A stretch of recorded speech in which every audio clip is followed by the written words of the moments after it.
আছে ৮,৬৫৫ টকা। এইটোৱে হৈছে একদম ক্লিয়াৰ চফা হিচাপ যে প্ৰতিজন ১৫০০ চিকেন, এইটো ১৫০০ ক্ষেত্ৰত, ইয়াতকৈ ডাঙৰ কৰিলে ডাঙৰ লোকচান হ'ব বা সৰু কৰিলে অকণমান কমি যাব পাৰে লোকচান, কিন্তু ৮,৬৫৫ টকা তেওঁলোকে লোকচান কৰি আছে। কিন্তু যিটো তেওঁলোকে নেদেখে, কাৰণ তেওঁলোকে ডেপ্ৰিচিয়েশ্যনৰ ৰেটটো নলয় বা তেওঁলোকে নিজৰ যিটো কাম কৰি আছে, তেওঁলোকে যে উৎপাদন বেলেগ কাম কৰিলে পইচা ইনকাম কৰিব পাৰিলেহেঁতেন বা নিজৰ দৰমহাটো নধৰে কাৰণে তেওঁলোকে ভাবে লাষ্টত ৫,০০০ টকা এটা দুমাহৰ মূৰত পালেও ভাবে যে মই ইনকাম কৰি আছোঁ। এনেধৰণে আমাৰ গোটেই ব্ৰইলাৰৰ ইণ্ডাষ্ট্ৰিটো বহিৰাগত বনিয়াই বহিৰাগত কোম্পানীৰ হাতলৈ গুচি গ'ল। আৰু সেই একেটা ঘটনাই হ'বলৈ গৈ আছে আমাৰ গাহৰিৰ ক্ষেত্ৰত। আজি যিসকল গাহৰি পালকে আপোনালোকে আমি কওঁ প্ৰায় ২৫,০০০ কমাৰ্চিয়েল গাহৰি পালক বা আমাৰ থলুৱা গাহৰি পালক মিলাই পেলাই প্ৰায় ১০ লাখ গাহৰি পালক, তেখেতসকল এসময়ত নাইকিয়া হৈ যাব। আমাৰ থলুৱা গাহৰি নাইকিয়া হৈ যাব, আমাৰ যিসকলে পালন কৰে তেখেত নাইকিয়া হৈ যাব। কেৱল ব্ৰইলাৰ ফাৰ্মিং টাইপত কণ্ট্ৰেক্ট ফাৰ্মিং থাকিব, গাহৰিৰ কণ্ট্ৰেক্ট ফাৰ্মিং থাকিব। আৰু সেই ফাৰ্মিঙৰ অধীনত যেতিয়া আমাৰ সকলোৱে লোকচান হ'ব, তেতিয়া আমি আৰু দাম নাপাম। গাহৰি প্ৰথমতে হয়তো কিছুদিনৰ কাৰণে ৩-৪ মাহৰ কাৰণে মূল্য কমি যাব। আজি যদি গাহৰিৰ দাম মাৰ্কেটত ৪৪০ টকা হৈ আছে, কেইদিনমানৰ কাৰণে হয়তো ৪০০তকৈ কমি আহিব পাৰে। কিন্তু এবছৰৰ পিছতে, যিটো জিঅ'ৰ ক্ষেত্ৰত কৰিলে আপোনালোকে সকলোৱে জানেই মাৰ্কেট পেনিট্ৰেশ্যন কেনেকৈ কৰে, কিছুদিনৰ পিছত ৫০০-৬০০ টকালৈ যিহেতু মূল্যটো তেওঁলোকে নিৰ্ধাৰণ কৰিব, তেওঁলোকৰ হাতলৈ গুচি যাব। এতিয়া আমি সদৌ শেষত কিছু দাবী চৰকাৰলৈ জনাইছোঁ যে গাহৰি পালনৰ ক্ষেত্ৰত উন্নত সঁচৰ ব্যৱস্থা কৰক, ইনব্ৰিডিঙৰ সমস্যাটো দূৰ কৰিবলৈ। গাহৰি পালকক কম মূল্যত দানাৰ ব্যৱস্থা কৰিবলৈ হ'লে দুইটা ছেক্টৰতে, কৃষি ক্ষেত্ৰত কৃষকসকলক সহায় কৰি এই দানা প্ৰস্তুতৰ, অৰ্থাৎ আমাৰ চয়াবিন বা মাকৈ খেতিৰ ব্যৱস্থা কৰক, যাতে দানা আমাৰ সোনকালে উৎপাদন কৰিব পাৰোঁ আৰু কম দামত দানা উৎপাদন কৰিব পাৰোঁ, যাৰ ফলত গ্ৰাহকসকলো উপকৃত হ'ব, গাহৰি পালকসকলেও উপকৃত হ'ব। গাহৰি বীমাৰ ব্যৱস্থা কৰক, যাতে গাহৰি তেখেতসকলে বেংকৰ পৰা সহজে লোন পাব পাৰে। আৰু ব্ৰইলাৰৰ যিটো কণ্ট্ৰেক্ট ফাৰ্মিঙৰ ক্ষেত্ৰত যিটো গ্ৰ'য়িং চাৰ্জ বুলি কোৱা হয়, ৮ টকা ৫০ পইচা যিটো ৰেট, সেইটো চৰকাৰে আলোচনা কৰি বা চৰকাৰে বাধ্য কৰক। তেওঁ সেই কোম্পানীবোৰক, যিহেতু তেওঁলোকক এতিয়া হঠাতে উঠৰাই পঠিয়াব নোৱাৰেও, আৰু তাৰ ৰেটটো যাতে বঢ়াই দিয়ে। অন্ততঃ ২০ টকা ৰেট হ'লে আমাৰ যিকেইজন পালক, কণ্ট্ৰেক্ট ফাৰ্মিঙৰ যিকেইজন পালক ব্ৰইলাৰ, তেওঁলোকে চলি থাকিব পাৰিব কোনোমতে। গতিকে আমি দাবী জনাইছোঁ এই ৰেটটো বঢ়োৱাৰ ব্যৱস্থা কৰক। আৰু অসমৰ জনসাধাৰণলৈ আমি আহ্বান জনাইছোঁ যে আপোনালোকে এই কণ্ট্ৰেক্ট ফাৰ্মিঙৰ জালত ভৰি নিদিব। আপোনালোকে আমাৰ পশুপালকসকলৰ লগত থিয় দিয়ক, যিসকল গাহৰি পালক আছে, যিসকলৰ কণ্ট্ৰেক্ট ফাৰ্মিঙৰ বলি হৈছে বা ব্ৰইলাৰ ফাৰ্মিঙৰ, তেখেতসকলকো বুজাওক, তেখেতসকলৰ লগত থিয় দিয়ক। আৰু ভুৱা প্ৰতিশ্ৰুতিৰে যিসমূহ কোম্পানীয়ে আহি পেলাই গাঁৱে গাঁৱে বিভিন্ন ধৰণৰ কথা কয়, বহুত জেগাত এতিয়া আমি শুনিবলৈ পাইছোঁ যে গাহৰি কণ্ট্ৰেক্ট ফাৰ্মিং কৰাম বুলি ১০০ টকাৰ কিবা এটা ফৰ্মো বিলাইছে বোলে। গতিকে এই সকলো হেৰিয়ৰ পৰা দূৰত থাকক। গতিকে ৰাইজ সজাগ হ'বৰ হ'ল। আৰু চৰকাৰক আমি দাবী জনাইছোঁ, এইখিনি সমস্যা আপোনালোকে সমাধান নকৰিলে আমি ৰাইজৰ তীব্ৰ গণ আন্দোলন গঢ়ি তুলিম। আৰু লগতে আমি সদায় পালকসকলৰ লগত আছোঁ, আৰু আমি অতি কিছুদিনৰ ভিতৰতে গাঁৱে গাঁৱে গৈ গাহৰি পালকসকলক আৰু নতুন গাহৰি পালকসকলক, মুৰ্গী পালক, কুকুৰা পালক, ছাগলী পালক সকলোৰে লগতে কথা পাতি আমি তেখেতসকলৰ সমস্যাৰ বুজ ল'ম আৰু কেনেধৰণে সমাধান কৰিব পাৰি তাৰ ব্যৱস্থা গ্ৰহণ কৰিম। যিটো ফিক্সড এছেট আছে, মানুহবোৰে আমি সাধাৰণতে পাহৰি যাওঁ। অসমীয়া মানুহে আমি ব্যৱসায় কৰোঁতে, আমি ব্যৱসায়ৰ লগত সিমান যিহেতু জড়িত নহওঁ, আমি গতিকে পাহৰি থাকোঁ যে আমি যিটো ফিক্সড কষ্ট ইনভেষ্ট কৰিছিলোঁ, অৰ্থাৎ ঘৰটো বনাইছিলোঁ, আমি পানীৰ ব্যৱস্থা কৰিছিলোঁ, ড্ৰিংকাৰ ফিডাৰ এইখিনি গোটেইখিনি কিনিছিলোঁ, তাৰো এটা ডেপ্ৰিচিয়েশ্যন হয়, তাৰ বজাৰ লাহে লাহে মূল্য কমি আহে, তাৰ আমি মূল্যটো কেতিয়াও নধৰোঁ। গতিকে ৩৬ মাহৰ পিছত এই ঘৰটো প্ৰায় কাম আকৌ নতুনকৈ বনাবলগীয়া হয় বা ৰিপেয়াৰিং বহুত খৰচা হৈ যায়। গতিকে তাৰ এটা কষ্ট আছে। সেই কষ্টটোৰ হিচাপত আমি 10% ডেপ্ৰিচিয়েশ্যন লৈ ৩৬ মাহত ১০,৪৮৬ টকাকৈ ডেপ্ৰিচিয়েশ্যন কষ্ট ধৰিছিলোঁ।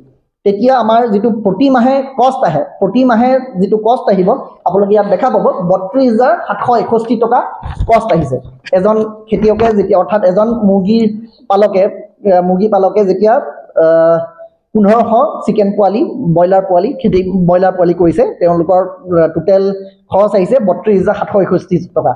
কিন্তু তাৰ বিপৰীতে এতিয়া তেওঁলোকে ৰেভিনিউ, অৰ্থাৎ কিমান আয় কৰিছে ১৫০০ যেতিয়া সাধাৰণতে হয়, তাতকৈ বেছি মৰে, কিন্তু মই ধৰিছোঁ যে 5% মৰ্টেলিটি ৰেট হয়।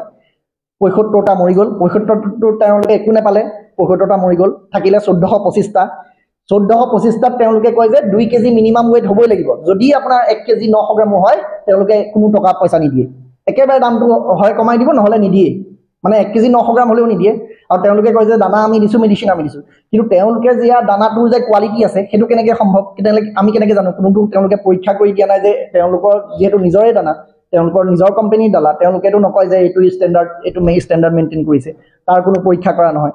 গতিকে CSF আমেৰিকান যিটো আফ্ৰিকান সোয়াইন ফ্লু, তাৰ তাৰ সময়তে অসমত কি সমস্যা হৈ গ'ল যে বহিৰাজ্যৰ যিমানবোৰ আগতেও তেওঁলোকে উৎপাদন কৰি আছিলে, বহিৰাজ্যত পঞ্জাৱ, হাৰিয়ানা, ৰাজস্থান তেওঁলোকে মাকৈ খেতি, অৰ্থাৎ তেওঁলোকে যিহেতু দানা বহুত কম দামত পায়, সেইকাৰণে বহুত কম দামত তেওঁলোকে গাহৰি উৎপাদন কৰিব পাৰিছিল।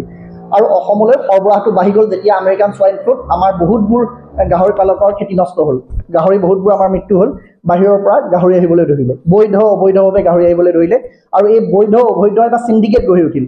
আপোনালোকে নিশ্চয় জানে চিণ্ডিকেট অসমত কাৰ নেতৃত্বত চলি আছে, গতিকে তেওঁলোকৰে হয়তো নেতৃত্বত, আমি নাম ক'বলৈ নাযাওঁ, তেনেকুৱা কোনোবা কেইজনমান দালালৰ নেতৃত্বত চাগে এটা ডাঙৰ চিণ্ডিকেট হৈ পৰিল, যিবোৰ বহিৰাজ্যৰ পৰা গাহৰি আহি অসমত গাহৰি বহি পৰিল। আগতে ASFৰ পূৰ্বতে অসমৰ গাহৰি উৎপাদিত গাহৰি নাগালেণ্ড, অৰুণাচললৈ ছাপ্লাই কৰিবলৈ সক্ষম হৈছিল, কিন্তু বৰ্তমান নাগালেণ্ড, অৰুণাচলৰ মাৰ্কেটো বহিৰাজ্যৰ গাহৰিয়ে দখল কৰি পেলাইছে। অসমৰ মাৰ্কেটটো, অসমৰ বজাৰখনো বহিৰাজ্যৰ গাহৰিয়ে দখল কৰি পেলাইছে। আৰু তেওঁলোকে তাত কোনো ধৰণৰ যিবোৰ আইন, ক্ৰুৱেল্টি এক্ট বা তেনেকুৱা ধৰণৰ আইন কোনো মানি চলা নাই। কিন্তু অসম চৰকাৰৰ পৃষ্ঠপোষকতাতে বুলি ক'ব লাগিব, কাৰণ তেওঁলোকে কোনো বাধা প্ৰদান কৰা নাই, চৰকাৰী পৃষ্ঠপোষকতাতে এইবোৰ চলি আছে। বহিৰাজ্যৰ গাহৰিয়ে ইতিমধ্যে আমাৰ বজাৰ দখল কৰিছে। কুকুৰা পালনেই হওক, গতাই দি অসমৰ আচলতে যিখিনি আমাৰ কৃষিকৰ্মী, আমাৰ যিখিনি পশুপালক, তেওঁলোকক সম্পূৰ্ণভাৱে বিনা বেতনৰ কৰ্মী, বিনা বেতনৰ বনোৱা হিচাপে তেওঁলোকে নিয়োগ কৰিব বিচাৰিছে। ইয়াক কেনেধৰণে কৰিব বিচাৰিছে তাৰ এক বিশ্লেষণ আজি আপোনালোকৰ আগত দাঙি ধৰিম। আপোনালোকে জানে ব্ৰইলাৰ ফাৰ্মিঙৰ ক্ষেত্ৰত যিটো আগতে আমাৰ গাঁওবোৰত, যেতিয়া 20-25 বছৰ আগতে আমি সৰু আছিলোঁ, তেতিয়া আমি আমাৰ অসমৰ যেতিয়া গাঁওবোৰত যাওঁ, আমাৰ লোকেল থলুৱা কুকুৰা, থলুৱা হাঁহ বহুত পৰিমাণে পোৱা গৈছিলে। লাহে লাহে সেই আমাৰ খাদ্যাভাস সলনি হ'ল। খাদ্যাভাস কেনেকৈ সলনি হ'ল যে ব্ৰইলাৰ মুৰ্গী আহিলে, বাহিৰৰ পৰা ব্ৰইলাৰ আমদানি হ'ল, লাহে লাহে মানুহে ব্ৰইলাৰ পুহিবলৈ ধৰিলে। তেতিয়ালৈকে ঠিকে আছিল, ব্ৰইলাৰ আমি মাংস খাবলৈ ধৰিলোঁ, কিন্তু ব্ৰইলাৰ ফাৰ্মবোৰ অসমীয়া মানুহৰ হাতত আছিল, আমাৰ মানুহৰ হাতত আছিল, থলুৱা মানুহৰ হাতত আছিল। কিন্তু লাহে লাহে কিছুদিনৰ পৰা যিটো পৰিৱৰ্তন হ'ল, 5 বছৰ 6 বছৰ আগৰ পৰা এনেধৰণেকৈ পৰিৱৰ্তন হৈ গ'ল। গোটেই আমাৰ যিখিনি ফাৰ্ম আছিলে, আমাৰ থলুৱা মানুহৰ ফাৰ্মবোৰ কমি আহিলে, আৰু তাৰ সলনি কোম্পেনীয়ে দিয়া কিছুমান ফাৰ্ম আহিবলৈ ধৰিলে। কোম্পেনীৰ কণ্ট্ৰেক্ট ফাৰ্মিং বুলি যিটো কোৱা হয়, অৰ্থাৎ বাহিৰৰ কোম্পেনীবোৰে ফাৰ্ম খুলি দিব, তেওঁলোকে ক'ব যে আমি ফাৰ্মখিনি খুলি দিম, আপোনালোকে ঘৰটো বনাই লওক, যিটো মুৰ্গী মানে ব্ৰইলাৰ পুহিবলৈ যিটো তাৰ ঘৰ হ'ব, সেইটো আপোনালোকে দিয়ক, আপোনালোকৰ মাটি হ'ব, আপোনালোকে নিজৰ হাৰ্ডৱৰ্ক অৰ্থাৎ শ্ৰমখিনি আপোনালোকে দান কৰিব, আৰু ইয়াৰ পিছত আমি দানাও দিম, মুৰ্গী পোৱালিও দিম, ব্ৰইলাৰ পোৱালিও দিম, আৰু আমি কিনি লৈ যাম। এনেইতো আমি অসমীয়া মানুহে ভাল পালোঁ, বা ইমান ধুনীয়া সুযোগ, আমাৰ কোনো ইনভেষ্টমেণ্ট নাই, অকল ঘৰটো বনাই দিলেই হ'ল, আৰু আমি নিজৰ কাম কৰিব লাগে। কিন্তু এতিয়া যদি আপোনালোকে সেই গাঁওখনলৈ যায়, আমাৰ গাঁওখনলৈ যায়, আমাৰ গাঁওবোৰলৈ যায়, আমাৰ ভাইহঁতক, আমাৰ ককাইহঁতক যিসকলে কাম কৰি আছে তেনেকুৱা ধৰণে ব্ৰইলাৰ ফাৰ্মিঙৰ, কণ্ট্ৰেক্ট ফাৰ্মিঙৰ কাম কৰি আছে, তেওঁলোকে চাব ৰাতিপুৱা একদম 4 বজাতে উঠিছে, দানা তৈয়াৰ কৰিছে, তেওঁলোকে দিছে, সন্ধিয়ালৈকে ব্যস্ত আছে, তেওঁলোকৰ একদম সময় নাইকিয়া হৈ পৰিছে। কিন্তু বহুত হাৰ্ডৱৰ্ক, বহুত শ্ৰম কৰিছে, কিন্তু শ্ৰমৰ মূৰত ইমান পৰিশ্ৰম কৰাৰ অন্তত তেওঁলোকে মাহৰ মূৰত কিমানটো টকা পালে, আমি আজি তথ্যসহ আপোনালোকক উদঙাই দেখুৱাম সেই গোটেই তথ্যখিনি। কিমানটো টকা পালে, কিছুমান আপুনি দেখিব কোনোবাই 2000 টকাহে মাহত পাইছে, মাহতো নহয়, তাকো 40 দিন 45 দিনৰ পিছত ব্ৰইলাৰ সেই ফাৰ্মবোৰে কিনি নিয়ে, আৰু তাৰপিছত দেখিব কোনোবাই 2000 টকা পাইছে, খুব বেছি যদি পাইছে, বিৰাট যদি ভাল হৈছে তেওঁলোকৰ ব্যৱসায়, তেতিয়া তেওঁলোকে 15000 টকা পাব। আৰু 15000 টকাত দুজন শ্ৰমিক, দুজন মানে তেওঁ নিজে শ্ৰম কৰি আছে, তেওঁৰ হয়তো ভায়েকক বা কোনোবা এজন বন্ধুক লগাইছে, তাত তেওঁলোকক পইচা দিবলগীয়া হৈছে, বা পইচা নিদিলেও সেই শ্ৰমখিনি প্ৰয়োগ কৰিছে।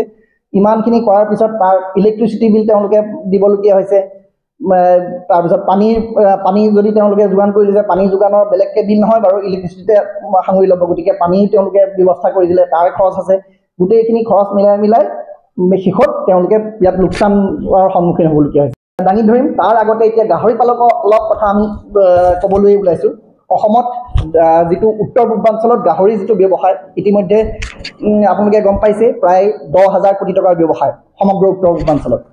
আৰু আমাৰ অসমত প্ৰায় 10 লাখ গাহৰি পালক, 10 লাখ মানে ইয়াত যিসকলে থলুৱা পালক আগৰ পৰা কৰি আহিছে, পাৰম্পৰিকভাৱে কৰি আহিছে, তেখেতসকল, নতুনকৈ যিসকল বিগত 10-15 বছৰৰ পৰা অসমত অসমীয়া বহুত যুৱকে বাহিৰৰ পৰা চাকৰি এৰি বা বিভিন্ন ধৰণৰ কামৰ পৰা গাহৰি পালন যিহেতু এটা ভাল ব্যৱসায় বুলি তেওঁলোকে এই উদ্যোগটোক লৈছিলে, তেওঁলোকেও গাহৰি পালনৰ ক্ষেত্ৰত আহিছে। তেনেকৈ প্ৰায় 10 লাখ আমাৰ গাহৰি পালক আছে। আৰু সেই গাহৰি পালকসকলে ইমানখিনি ব্যৱসায়, 10,000 কোটি টকাৰ ব্যৱসায় য'ত আছিলে, সেই উদ্যোগটোক কাম কৰি বহুদিন কাম কৰি এতিয়া প্ৰায় 3-4 হাজাৰ কোটি টকাৰ ব্যৱসায় নিজৰ হাতত আনিবলৈ সক্ষম হৈছিলে। এটা বাহিৰ অহা ব্যৱসায় এই গাহৰি ব্যৱসায়টো অসমত। তেওঁলোকে যথেষ্ট সমস্যাৰ সন্মুখীন হৈছে। কেনেকৈ সমস্যাৰ সন্মুখীন হৈছিলে যে ASF, যিটো আপোনালোকে জানে যে আমেৰিকান সোৱাইন ফিভাৰ, যাৰ ফলত বহুত গাহৰি আমাৰ গাঁৱে ভূঞে বহুত গাহৰি মৰি গৈছিলে, বহুত গাহৰি ফাৰ্ম বন্ধ হৈ গ'ল। তাৰ পৰাও তেওঁলোকে যুঁজি মেলি যেনে তেনে মুক্তি লাভ কৰি এতিয়া গাহৰি ব্যৱসায়টো অলপ স্থাপন কৰিবলৈ সক্ষম হৈছিলে তেওঁলোকে নিজৰ ওপৰত নিজৰ দৃঢ়তাৰে নিজৰ কৰ্ম সংস্কৃতিৰে তেওঁলোকে আগবঢ়াই নিবলৈ সক্ষম হৈছিলে আৰু তাৰ মাজতে তেওঁলোকে যুঁজিবলগীয়া হৈছে দানাৰ ক্ষেত্ৰত এতিয়া মই কেইটামান সমস্যা যিসকল আমি বিভিন্ন গাঁৱে ভূঞে ঘূৰিছিলোঁ আমি ৰাইজৰ দলৰ কেইবাজনো প্ৰতিনিধি আমি আগতে গাঁৱে ভূঞে ঘূৰিছোঁ গাহৰি পালকসকলক লগ কৰিছোঁ সদৌ অসম গাহৰি পালক সন্থা তেখেতসকলৰ লগতো আলোচনা কৰিছোঁ তেখেতসকলৰ লগত আলোচনা কৰাৰ লগতে গাঁৱে ভূঞে গাহৰি পালকসকলৰ লগত কথা পাতি আমি যি সমস্যা গম পাইছোঁ সেইটো মূল সমস্যাটো হৈছে দানাৰ যিটো দাম অসমত যিহেতু দানাটো উৎপাদন নহয় কোম্পানীবোৰে দিয়ে গতিকে তেওঁলোকে দামটো বহুত বেছি লয় যাৰ ফলত তেওঁলোকৰ দানাতে প্ৰায়খিনি খৰচা গুচি যায় আৰু ইয়াৰ বাবে তেওঁলোকৰ গাহৰিৰ দামটো তেওঁলোকে যিটো প্ৰাইজত চেল কৰিব পাৰিব তাৰ দামটো বাঢ়ি যায় এতিয়া অসম চৰকাৰক তেওঁলোকে অনুৰোধ জনাইছিল যে দানা উৎপাদনৰ আপোনালোকে ব্যৱস্থা কৰক কেনেকৈ ব্যৱস্থা কৰিব পাৰে দানা উৎপাদনৰ কাৰণে আমাৰ যিখিনি লাগে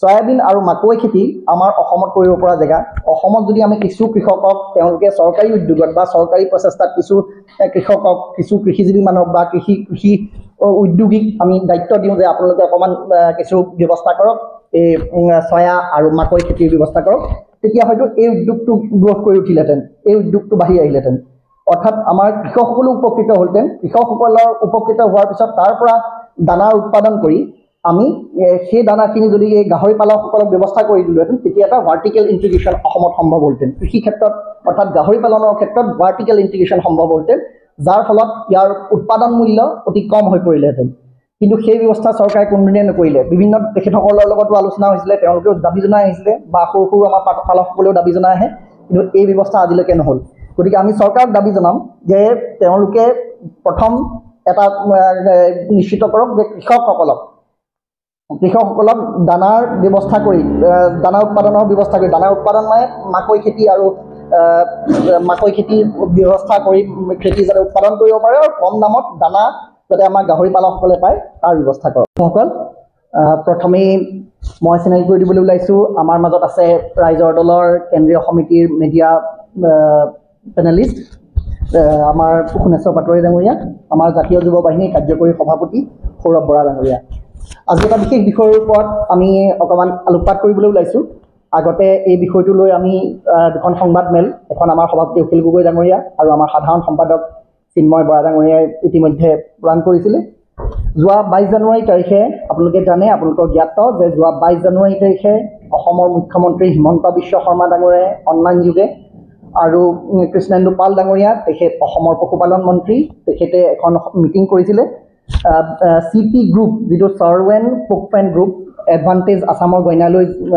যিসকল আহিছিলে গুৱাহাটীলৈ আৰু তেখেতসকলৰ লগত এখন মিটিং কৰিছিলে আৰু সেই মিটিঙৰ সিদ্ধান্ত অনুযায়ী সেই সভাৰ সিদ্ধান্ত অনুযায়ী অসমত তেওঁলোকে গাহৰি পালন আৰু মুৰ্গী পালন কুকুৰা পালন তাৰ ওপৰত বিনিয়োগ কৰাৰ কাৰণে চিন্তা চৰ্চা কৰিছিলে এই বিষয়ে ঘোষণা কৰিছিলোঁ যিটো আপোনালোকে জানে ইয়াত আমি ৰাইজৰ দলে পূৰ্বৰ পৰাই তেনেকুৱা ধৰণৰ ক্ষেত্ৰত অৰ্থাৎ পশুপালনেই হওক বা যিবোৰ ক্ষেত্ৰ কৃষিৰ লগত জড়িত ক্ষেত্ৰই হওক ইয়াৰ বিৰোধিতা কৰি আহিছোঁ কাৰণ এনেকুৱা আমাৰ যিহেতু তৃতীয় বিশ্বৰ দেশ আমি উন্নয়নশীল দেশ আমি কৃষিৰ ওপৰত নিৰ্ভৰশীল আমাৰ নিচিনা দেশ আমাৰ নিচিনা জাতি এটাই সদায় এনেকুৱা বিষয়ত আমি নিজে কাম কৰিব পাৰোঁ কাৰণ আমাৰ কৰ্মোদ্যমী মানুহ আছে আমাৰ যথেষ্ট জনসংখ্যা আছে গতিকে আমি এই ক্ষেত্ৰত পশুপালনৰ ক্ষেত্ৰতেই হওক বা কৃষি ক্ষেত্ৰত হওক ইয়াত আমাক সেই পালনৰ ক্ষেত্ৰত কোনো ইনভেষ্টমেণ্ট বা বিনিয়োগৰ প্ৰয়োজন নাই আমাক বিনিয়োগ লাগে ক'ত টেকন'লজি ইম্প্ৰুভমেণ্ট কৰিবলৈ অৰ্থাৎ যদি কৃষি ক্ষেত্ৰত কিবা টেকন'লজি ইম্প্ৰুভমেণ্ট কৰি তাৰ উৰ্বৰতা বঢ়াব পাৰি কিবা তাৰ উন্নত কৰিব পাৰি কৃষি ক্ষেত্ৰত উন্নত কৰিব পাৰি পশুপালন ক্ষেত্ৰ উন্নত কৰিব পাৰি